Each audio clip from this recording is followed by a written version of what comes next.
Gizele and Anumol fight. ജിസേലിനെ പറ്റി പറയാനായിട്ടാണ് വന്നത്. കുറച്ച് കാര്യങ്ങൾ നമ്മൾ കാണുന്ന, പക്ഷെ ആരും അത് അംഗീകരിക്കാൻ തയ്യാറാവുക. അനുമോളിനോടുള്ള ശത്രുത കൊണ്ടും അനുമോളെ വേണ്ട എന്നുള്ളത് കൊണ്ടും പലരും വന്ന് അനുമോൾക്ക് എഗൻസ്റ്റ് ആയിട്ട് അവിടെ എഴുതി വെക്കുന്നുണ്ട്. എന്താണ് അനുമോൾ ചെയ്ത മിസ്റ്റേക്ക് എന്ന് എനിക്ക് മനസ്സിലാവുന്നില്ല. കണ്ടസ്റ്റന്റിനായി നമ്മൾ അതിനകത്തേക്ക് കയറ്റിവിടുന്നു.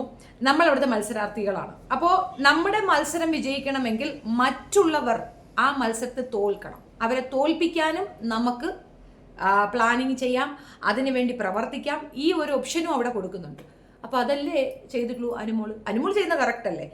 അപ്പുറത്ത് നിൽക്കുന്ന ആളുടെ മിസ്റ്റേക്കുകൾ ചൂണ്ടിക്കാണിച്ച് അവരെ തോൽപ്പിക്കാൻ വേണ്ടിയിട്ടുള്ള പ്രവർത്തനങ്ങൾ നടത്താം എന്നൊരു നിയമം അതിനകത്തുണ്ടല്ലോ. അതൊരു അലിഖിത നിയമമാണ്. അതവിടെ ഫോളോ ചെയ്യുകയാണ് അനുമോൾ ചെയ്യുന്നത്. ജിസേൽ ആണെങ്കിൽ എങ്ങനെയാണ്? ജിസേലിന് സ്വന്തമായി സെൽഫിഷായിട്ട് ഫുഡായിരുന്നാലും മേക്കപ്പ് സെറ്റ് ആയിരുന്നാലും മറ്റുള്ളവരിൽ നിന്നൊക്കെ എനിക്ക് സ്പെഷ്യാലിറ്റി ഉണ്ട്, എനിക്കിതൊക്കെ കട്ടുമോട്ടിച്ചെടുക്കണം എന്നൊരു തോന്നലിൽ ജിസേൽ കാണിക്കുന്ന തോന്നിവാസമല്ലേ അവിടെ കാണുന്നത്. അപ്പോൾ അതിനെതിരെ ശക്തമായി നിൽക്കുന്ന അനുമോൾക്കൊപ്പം നിൽക്കുക എന്നുള്ളതല്ലേ ശരിക്കും പറഞ്ഞ ധാർമ്മികത. അപ്പോൾ ഇതിനകത്ത് ഇന്നലെ ആ ഫുഡിൻ്റെ കേസിൽ നടന്നൊരു കാര്യം, ഒരു ടാസ്ക് കൊടുക്കുന്നു, ആ ടാസ്കിൽ അവർ വിന്നറാകുന്നു, നെവിനും ജിസേലും വിന്നറാകുന്നു. അവർ രണ്ടുപേരുടെയും ഉള്ളിൽ നെവിൻ എന്ന വ്യക്തി വളരെ സോഫ്റ്റാണ്, വളരെ സഹതാപമുള്ളൊരു വ്യക്തിയാണ്, നന്മയുള്ള മനുഷ്യനാണ്. അതുകൊണ്ടാണ് നമ്മൾ കഴിക്കുന്നത് അവരും കൂടെ കഴിച്ചോട്ടെ എന്ന്. അതേസമയം നമുക്ക് വേണ്ടി കുറച്ച് പേര് അപ്പുറത്ത് വർക്ക് ചെയ്യുന്നുണ്ട്, അവർക്ക് വേണ്ടി കൊടുത്താൽ മതി, ഇവിടെ വർക്ക് ചെയ്യാത്തവർക്ക് കൊടുക്കണ്ട എന്നൊക്കെ പറയുന്ന ഒരു ധാർഷ്ട്യത്തോടു കൂടിയുള്ള ജിസേലിൻ്റെ പെരുമാറ്റമുണ്ടല്ലോ.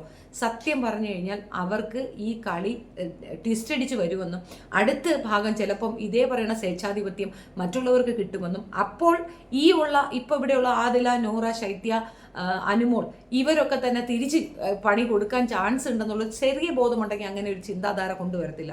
പകരം മുഴുക്ക അതായത് സീസൺ തീരുന്നിടം വരെ ഞാൻ സ്വേച്ഛാധിപതി ആയിരിക്കുമെന്നുള്ള ഒരു മൈൻഡ് സെറ്റിലാണ് ആ പെണ്ണ് അത് ചെയ്യുന്നത്. രണ്ടാമത് ഒളിച്ചു കടത്തൽ. അവിടെ എല്ലാവർക്കും തുല്യ പരിഗണന എന്നൊരു 100 വട്ടം റിപ്പീറ്റഡ്ലി ബിഗ് ബോസ് പറയുന്നുണ്ടെങ്കിലും ആവർത്തിച്ച് പറയുന്ന ഈ ഒരു കാര്യം മൈൻഡ് ചെയ്യാതെ തൻ്റെ മേക്കപ്പ് സെറ്റ് ഒളിച്ചു വെച്ച് ഉപയോഗിക്കുന്ന അവളുടെ കള്ളത്തരം പൊളിച്ചു കൊടുക്കുകയാണ് അനു ചെയ്യുന്നത്. അനുവിന് അത് അസാധ്യ ധൈര്യം വേണമേ. കാരണം അവിടെ ഉള്ളൊരു കണ്ടസ്റ്റന്റ് ആണ്. നമുക്കൊക്കെ ഇവിടെ നിന്നുകൊണ്ട് പറയാനൊക്കെ എളുപ്പമാണ്, ക്രിറ്റിസിസം ഒക്കെ ഓക്കെയാണ്, ബിഗ് ബോസിനും ഓക്കെയാണ്. പക്ഷെ ഫേസ് ടു ഫേസ് കാണുന്ന രണ്ടുപേർ ഇത്ര മുറികൾക്കകത്ത്, അത് ഒരു മുറിക്ക്, അതൊരു വീടിനകത്ത് കാണുന്ന വ്യക്തികളെ പരസ്പരം പകയ്ക്കുക എന്ന് പറയുന്നത് ഒരു വലിയ ടാസ്ക്കാണ്. അത് ചെയ്തുകൊണ്ട് പോലും ആ കാര്യം സത്യം പുറത്തേക്ക് കൊണ്ടുവരികയാണ് അനുമോൾ ചെയ്തത്. എപ്പോഴോ പുറത്താക്കേണ്ട ഒരാളാണ് ജിസേൽ. പക്ഷെ അവിടെ വേറെ ആരും അങ്ങനെ ആക്റ്റീവായിട്ട് ഇല്ലാത്തത് കൊണ്ട് തന്നെ ജിസേൽ അവിടെ പിഴച്ചു പോകുന്നു എന്നതിനപ്പുറം സത്യത്തിൽ ജിസേൽ ഒരു റോങ് പ്ലെയർ തന്നെയാണ്. ആര്യനെ ബൂസ്റ്റപ്പ് ചെയ്ത് കൊണ്ട് നടക്കുന്ന ജിസേലിന് അനുമോളോട് ദേഷ്യം വരുന്നതും അനുമോളും ആര്യനും തമ്മിൽ നല്ല ടേംസ് ആണെന്ന് മനസ്സിലാക്കുന്നത് എപ്പോഴെന്ന് മനസ്സിലാകുന്നുണ്ടോ? ഒരു വിഷയത്തിൽ തല മുട്ടയടിക്കുന്ന കേസിൽ ആര്യൻ സാക്രിഫൈസ് ചെയ്യുന്നതായിട്ടാണ് പിന്നെ ജിസേലിന് മനസ്സിലാകുന്നത്. ജിസേൽ തല മുട്ടയടിക്കത്തില്ല, തനിക്ക് പറ്റത്തില്ല, സെൽഫിഷാണ്, ചെയ്താലും കുഴപ്പമൊന്നുമില്ല, ഇതൊരു പ്ലേ ആണ് എന്ന് ചിന്തിച്ചിട്ടുണ്ടെങ്കിൽ എവിടെയോ എത്തിപ്പോകുന്നു. പക്ഷെ അതൊന്നുമല്ല, അവൾക്ക് സേഫ് ഗെയിമാണ് ഇഷ്ടം. അപ്പോൾ ആര്യൻ അവനെ സഹായിക്കുന്നു, അവളെ സഹായിക്കുന്നു, ഇംപ്രഷൻ ചെയ്യണം, ആ പെണ്ണിനെ ഇംപ്രഷൻ ചെയ്യണം, എന്നാൽ എനിക്ക് മുട്ടയടിക്കാൻ വയ്യ എന്ന സ്റ്റാൻഡിൽ നിൽക്കുകയാണ്. അവിടെ അവൾ വിചാരിച്ച തനിക്ക് വേണ്ടിയിട്ട് എന്തും ചെയ്യാൻ തയ്യാറായി നിൽക്കുന്ന ആളാണ് ആര്യൻ എൻ്റെതാണ്, എനിക്ക് സപ്പോർട്ടറാണെന്ന് തെറ്റിദ്ധരിക്കുന്നതിന് ശനിയാഴ്ച വരുന്ന, അല്ലെങ്കിൽ ശനിയാഴ്ച വന്ന ലാലേട്ടൻ കൊണ്ടുവന്ന് ഇട്ട് കൊടുക്കുന്ന ഒരു സീനുണ്ട്. കിച്ചണിൽ വെച്ച് അനുമോളോട് വളരെ ഇൻറ്റിമേറ്റ് ആയിട്ട് പെരുമാറുന്ന ആര്യൻ. അതിൽ നല്ല കുശുമ്പെടുത്ത് സംസാരിക്കുന്നുണ്ട് ജിസേൽ. അതിലെന്താന്ന് പറഞ്ഞാൽ, നീ മുട്ടയടിക്കുമ്പോടാ, ഒരു 10,000 പോയിന്റ്സ് കിട്ടിയാൽ നീ മുട്ടയടിക്കുമെന്ന് ചോദിക്കുമ്പോൾ ആ മുട്ടയടിക്കും, അല്ലെങ്കിൽ ഞാൻ മുട്ടയടിക്കത്തില്ല, എൻ്റെ അച്ഛൻ ജീവിച്ചിരിക്കുന്നതുകൊണ്ട് ഞാൻ മുട്ടയടിക്കത്തില്ലെന്ന്. അപ്പോൾ അവൾ അടിച്ചിട്ട് ചോദിക്കുന്നുണ്ട്, അപ്പം നിൻ്റെ അച്ഛൻ എവിടെയാടാ, അപ്പം നിനക്ക് അച്ഛനില്ലേടാന്ന് ചോദിച്ചിട്ട് വളരെ ഫ്രണ്ട്ലി ആയിട്ട് അവർ തമ്മിൽ ബിഹേവ് ചെയ്യുന്നത് കണ്ടിട്ട് കുരുപൊട്ടിയിരിക്കുകയാണ് ജിസേലിന് മുഴുത്ത അസൂയാണ് അനുമോളോടെന്ന് ഞാൻ പറയും. ശരിയാണ്, എല്ലാവരും ഒറ്റപ്പെടുത്തപ്പെടുകയും ചീത്ത പറയപ്പെടുകയും ഒക്കെ ചെയ്യുമ്പോൾ ഒറ്റപ്പെടും എന്നുള്ളൊരു കോമൺ സെൻസ് ബാക്കിയുള്ളവർക്ക് വരണ്ടേ? അതൊരു സ്ട്രാറ്റജി ആണെങ്കിൽ അത് അവളുടെ വിന്നിങ് പോയിന്റ് അല്ലേ? അവൾ ഒറ്റപ്പെടുത്തപ്പെടുന്നുണ്ടെന്ന് പബ്ലിക്കിന് ഒരു മെസ്സേജ് അനുമോൾക്ക് കൊടുക്കാൻ സാധിക്കുന്നുണ്ട്. അവളൊരു നല്ല മത്സരാർത്ഥിയാണ്, അവൾ ജയിച്ച് നിൽക്കുകയാണ്. അവൾക്കറിയാവുന്ന കരച്ചിൽ നാടകമായിരിക്കും, അതിൽ അവൾ വിൻ ചെയ്യും. കരയാൻ പാടില്ല എന്ന് അവിടെ പറയുന്നുണ്ട്, കരച്ചിൽ നാടകമാണെന്ന് പറയുന്നുണ്ട്. പക്ഷെ ഇപ്പോഴുള്ള അവളുടെ കരച്ചിൽ ഒന്നും തന്നെ നാടകമല്ല എന്ന് വ്യക്തം. പോയിന്റ്സ്, എത്ര പോയിന്റ്സ് ഇല്ല, എൻലെസ്, നിങ്ങൾക്ക് എത്ര വേണമെങ്കിലും കളക്ട് ചെയ്യാം, ഗോ ആൻഡ് ഹാവ് ഇറ്റ് എന്ന് പറയുമ്പോൾ ആവശ്യത്തിൽ കൂടുതൽ എടുത്തുകൊണ്ട് വരുമ്പോൾ അവളുടെ ഒരു പാക്കറ്റ് കൈ തപ്പി വരുന്നു, ആ വന്ന പാക്കറ്റ് എടുത്ത് തിരിച്ചെറിയുന്ന ജിസേലിൻ്റെ മാനസിക വ്യാപാരം നിങ്ങളൊന്ന് ആലോചിച്ച് നോക്കിക്കാണ്. ഇത്രയും വൃത്തികെട്ട ചിന്താഗതിയുണ്ട്. അവിടെ എല്ലാവരും പരസ്പരം വഴക്കൂടാറുണ്ട്, ബഹളം വയ്ക്കാറുണ്ട്, പക്ഷെ പോയി സോറി പറയും. അനുമോൾ അപ്പാനി ശരത്ത് ചെയ്ത വലിയ മിസ്റ്റേക്കിന് കാലി തൊട്ട് തൊഴുതിട്ടുണ്ട്. എന്നിട്ടും പോരാതെ അപ്പാനി പറഞ്ഞൊരു കാര്യം ഓർമ്മയുണ്ടോ? ഇവിടെ കൂടോത്രമുണ്ട്, അവൾ എന്നെ തൊട്ടപ്പോൾ എനിക്ക് നെഗറ്റീവ് വൈബായി. ഒരു വ്യക്തിയെ എത്രത്തോളം ഇകഴ്ത്താമോ അത് ചെയ്യാം, പക്ഷെ അത് മനസ്സിൽ വെക്കാതെയാണ് അനുമോൾ അവിടെ പ്രവർത്തിക്കുന്നത്. പക്ഷേ വീണ്ടും വീണ്ടും വീണ്ടും അനുമോളിനെ ആക്രമിക്കുന്ന അപ്പാനിയാണ് കാണുന്നത്. എടി എടി എടി എടി എന്ന് വിളിക്കരുതെന്ന് എത്ര പറഞ്ഞാലും കേൾക്കാതെ അത് ധാർഷ്ട്യത്തോടു കൂടി വിളിക്കുന്ന അവൻ്റെ പെണ്ണുമ്പളെ വിളിക്കുന്നത് പോലെയാണ് അവിടെ കിടന്ന് ആ പെങ്കൊച്ചിനോട് കാണിക്കുന്നത് മുഴുക്കെ. ഇതിനൊക്കെ കാരണക്കാരി എന്ന് പറയുന്നത് ജിസേൽ തന്നെയാണ്. ജിസേലിൻ്റെ പ്ലേ ആണ്. ജിസേൽ നോക്കുമ്പോൾ ആദിലെ വിളിച്ചിരുത്തി ബ്രെയിൻ വാഷ് ചെയ്യുന്നുണ്ട്. ജിസേലിനെ കൊണ്ട് പറ്റുന്നവരൊക്കെ ജിസേൽ ഒപ്പിച്ചൊപ്പിച്ച് മാറ്റിക്കൊണ്ട് പോകുന്നുണ്ട്. അനുവിൻ്റെ അടുത്ത് നിന്നുണ്ട്.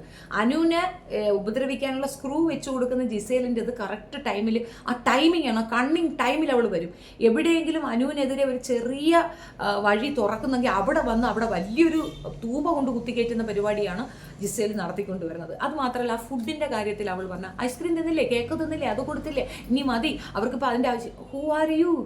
നിന്റെ വീട്ടിൽ നിന്ന് കൊണ്ടുവന്ന ഫുഡാണോ? അല്ലല്ലോ, അത് ബിഗ് ബോസ് കൊടുത്ത ഫുഡല്ലേ, ഷെയർ ചെയ്തോന്ന് പറയുന്നുണ്ടല്ലോ. മനസ്സാക്ഷി ഇല്ലാത്തൊരു സ്ത്രീയാണ് ജിസേൽ എന്ന് പറയും. ജിസേലിൻ്റെ ഈ കള്ളക്കളി മുഴുക്ക വെളിയിലാക്കും. മാത്രമല്ല 1 more week without any makeup അവൾ അവിടെ നിർത്തണമെന്നുള്ളതാണ് എൻ്റെ റിക്വസ്റ്റ്, പേഴ്സണലി പറയുകയാണെങ്കിൽ. പിന്നെ നൂറയും ആദിലയും ചേർന്ന് അവൾക്ക് സപ്പോർട്ട് പറഞ്ഞത് വിശ്വസിക്കാനാവാതെ റെന ഫാത്തിമ, ബിന്നി, ഡാക്ടർ ബിന്നി, പിന്നെ ആര്യ, ഇവരൊക്കെ അങ്ങ് കൗതുകത്തോടെ നോക്കിയാണ് ഹൗ കംസ്. അതായത് അത് മറ്റൊരു പോർഷനാണ്. എന്നാലും ആദിലയും നൂറയും അനുവിന് സപ്പോർട്ടീവായി നിൽക്കുമ്പോൾ അവിടെ പിരിഞ്ഞു പോകുന്ന ഒരു വ്യക്തിയുണ്ട്, ശൈത്യ. കാരണം ശൈത്യക്ക് ചെറിയ രീതിയിലെങ്കിലും അനുവിനോടൊരു ചെറിയ നീരസം വന്നിട്ടുണ്ട്. അത് ഉണ്ടാകാതിരിക്കട്ടെ, വരും ദിവസങ്ങളിൽ മാറട്ടെ എന്ന് വിചാരിക്കുന്നു. നല്ലൊരു സപ്പോർട്ടർ തന്നെയാണ് ശൈത്യ. ശൈത്യ കരയുന്നത് ഭയങ്കര ബോറാണ്. ഒന്നാമത്തെ കാര്യം, നിങ്ങൾക്ക് കരച്ചിലൊക്കെ വരും, പക്ഷേ നമ്മൾ ഒരു പ്രൊഫഷൻ നമ്മൾ ചൂസ് ചെയ്യുമ്പോൾ ആ പ്രൊഫഷൻ ഇൻഡീഡായ ചില കാര്യങ്ങൾ നമ്മളവിടെ ഫോളോ ചെയ്യണം. അല്ലെങ്കിൽ അത് പബ്ലിക്കിലേക്ക് കൊടുക്കുന്ന ഇമ്പാക്റ്റ് നിങ്ങളുടെ ജോലിയെയും ബാധിക്കും. ഇത്രയും സെൻസിറ്റീവായ ഒരാളടുത്തേക്ക് കൊണ്ടുവന്ന ഒരാളും ജോബ് തരില്ല എന്നുള്ളത് ഒരു കോമൺ സെൻസാണ്. അവരുടെ കരിയറിനെ ബാധിക്കുന്ന ഒരു വിഷയമുണ്ട്. ശൈത്യ എത്രയും പെട്ടെന്ന് അവിടുന്ന് ക്വിറ്റ് ചെയ്ത് പുറത്തേക്ക് വരുന്നതായിരിക്കും നല്ലത്. മെജോറിറ്റി ടൈം ശൈത്യ വളരെ സൈലൻ്റ് ആയിട്ടാണ് ഇരിക്കുന്നത്. നമ്മൾ പറയാൻ വന്നത് ശൈത്യയുടെ വിഷയമല്ലാത്തതുകൊണ്ട് ഞാൻ അതിൻ്റെ ഇടയിൽ കൂടെ പറഞ്ഞു എന്ന് മാത്രമേ ഉള്ളൂ. തല്ലുപിടി, അങ്ങോട്ടും ഇങ്ങോട്ടും ഉന്തൽ. താൻ ചെയ്ത തെറ്റെന്താണെന്ന് തനിക്ക് നല്ല ബോധ്യമുണ്ട്. ക്യാമറ കണ്ണുകൾ അത് ഒപ്പിയെടുത്തിട്ടുണ്ട്. അതേപോലെ കൺഫെഷൻ റൂമിൽ വെച്ച് ബിഗ് ബോസ് അത് പറയുന്നുണ്ട്, രണ്ടുപേരും തെറ്റ് ചെയ്തു എന്ന് പറയുമ്പോൾ പോലും അനുമോൾ കാണിക്കുന്ന മാനസിക വലിപ്പം ഇവൾ കാണിക്കുന്നില്ല, ജിസേൽ കാണിക്കുന്നില്ല. അനുമോൾ പറയുന്നുണ്ട്, I made A mistake, I am sorry, ഞാൻ പബ്ലിക്കിന് മുമ്പിൽ പറഞ്ഞു. അപ്പോഴും ജിസേലിനെ അവിടുത്തെ കുടുംബാംഗങ്ങൾക്കിടയിൽ അനുമോളിനെ നാണം കെടുത്തണം. അവിടെ വന്ന് സോറി പറയൂ എന്നാ പറയണേ. അങ്ങനെയാണെങ്കിലല്ലേ വീണ്ടും അവളെ ഇട്ട് കളിയാക്കാൻ പറ്റുള്ളൂ. ഏറ്റവും വലിയ ഇൻസൾട്ട് നമ്മളെ കളിയാക്കുന്നതാണ്. ഒരിടത്ത് നമ്മളെല്ലാവരും ഒന്നിച്ചിരിക്കുന്നിടത്ത് നമ്മളുടെ ഏറ്റവും കുറവുകൾ പറഞ്ഞ് നമ്മളെ കളിയാക്കുമ്പോൾ നമ്മൾ വല്ലാണ്ട് ഹേർട്ട് ചെയ്യപ്പെടും. നമ്മൾ അടിക്കുന്നതിനേക്കാൾ വേദന കളിയാക്കുമ്പോൾ വരും. അപ്പോൾ അതിൻ്റെ ഒരു റിവെഞ്ച് എന്ന് പറയുന്നത് ഭയങ്കരമാണ്.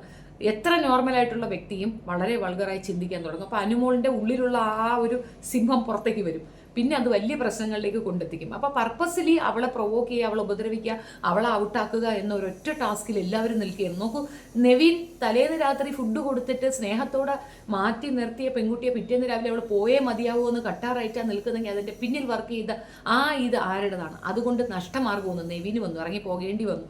അപ്പോൾ യഥാർത്ഥത്തിൽ അനുമോളല്ല അവിടെ നെവിനെ പുറത്താക്കിയത്. അവിടെ നെവിനെ പുറത്താക്കിയ ഒരേ ഒരു വ്യക്തി അത് ജിസേലാണ്. ജിസേലിൻ്റെ അഹങ്കാരം, ഈഗോ, അനാവശ്യമായിട്ടുള്ള താൻ പോരിമ, അതുകൊണ്ട് മാത്രമാണ് കൂട്ടുകാരൻ പുറത്തേക്ക് പോയത്. ഇതേ അവസ്ഥ ആര്യനും വരും, ഇതേ അവസ്ഥ അക്ബറിനും വരും.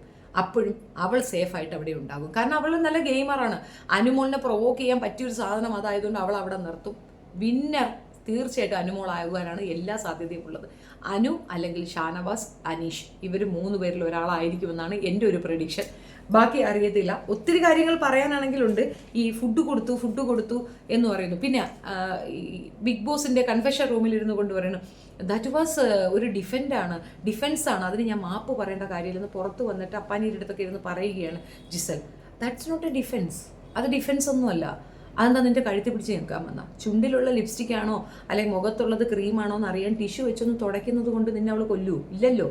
ഡിഫെൻസിന് പിടിച്ച് തള്ളി അവൾ തലയിടിച്ച് വീണ് കോമ സ്റ്റേജിൽ പോയാൽ നീ എന്ത് ചെയ്യുമായിരുന്നു?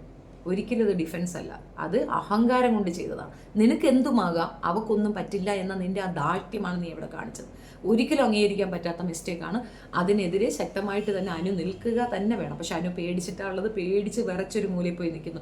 ആ പാക്കറ്റ് എടുത്ത് ഉള്ളിലേക്ക് ഇടുമ്പോൾ അവൾ കരയുന്ന ഒരു കരച്ചിൽ, അതിനുശേഷം കൺഫെഷൻ റൂമിൽ പോയി അവൾ പൊട്ടി കരയുന്നു. അതൊന്നും ഫേക്കല്ല, റിയലാണ്. അവളെ കൊണ്ട് താങ്ങാൻ പറ്റുന്നതിനേക്കാൾ കൂടുതൽ സ്ട്രെസ് അവൾക്ക് കൊടുക്കുന്നുണ്ട്.